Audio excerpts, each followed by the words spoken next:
அஸ்ஸலாமு அலைக்கும் வரஹ்மத்துல்லாஹி. Welcome to Ahmed farms. இந்த விளாக்ஸ் போடுறோம், இனி வந்து கண்டினியூவாக வந்துக்கிட்டே இருக்கும். இப்போ நம்மகிட்ட இருக்க குட்டி எதுவும் அவைலபிள் இருக்கான்னு நம்ம ஃபாலோவர்ஸ் எல்லாம் கேட்டிருக்கேன். இப்போதைக்கு நம்மகிட்ட சேல்ஸ் கிடையாது. நம்ம ஒன்லி வளர்க்குறதுனால இப்போ நம்ம கட்டுத்தரைகளுக்கு இருக்க கிடாக்களை மட்டும் பார்ப்போம். நம்ம ஃபஸ்ட்டு கட்டி எடுக்கிறது வந்து நம்ம முஃபாசா செல்ல புள்ள வால்குறும்பை. ரொம்ப கெடான்னு எனக்கு முதல்ல ஆசை வந்தது. குறும்பண்ண மேலே தான் எனக்கு ஆசை வந்துச்சு. அதெல்லாம் அண்ணன்ட்ட கேட்டேன், தௌஃபீக் அண்ணன்ட்ட. அவர் தான் எனக்கு முயற்சி பண்ணி இந்த கடா எனக்கு 3 மாத குட்டி எனக்கு எடுத்து கொடுத்தாரு.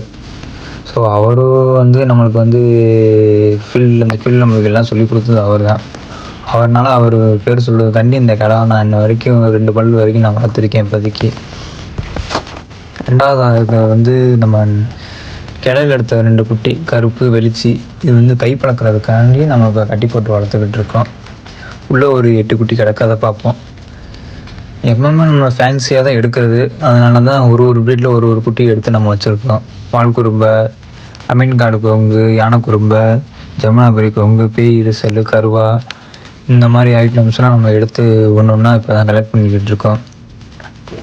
இது நம்ம வந்து வியாபார நோக்கத்துக்கு இது வந்து நம்ம எதுவுமே பண்ணலை.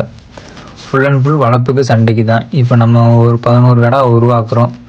அந்த ஒரு கடாவை தவிர்த்தோன்னா 10 குட்டி. இந்த 10 குட்டியில் வந்து அட்லீஸ்ட் ஒரு 5 செலக்ட் பண்ணுவோம். 5ல் ஒரு 2 வாய்க்கும் ஒரு நம்பிக்கை இருக்குது நம்மளுக்கு.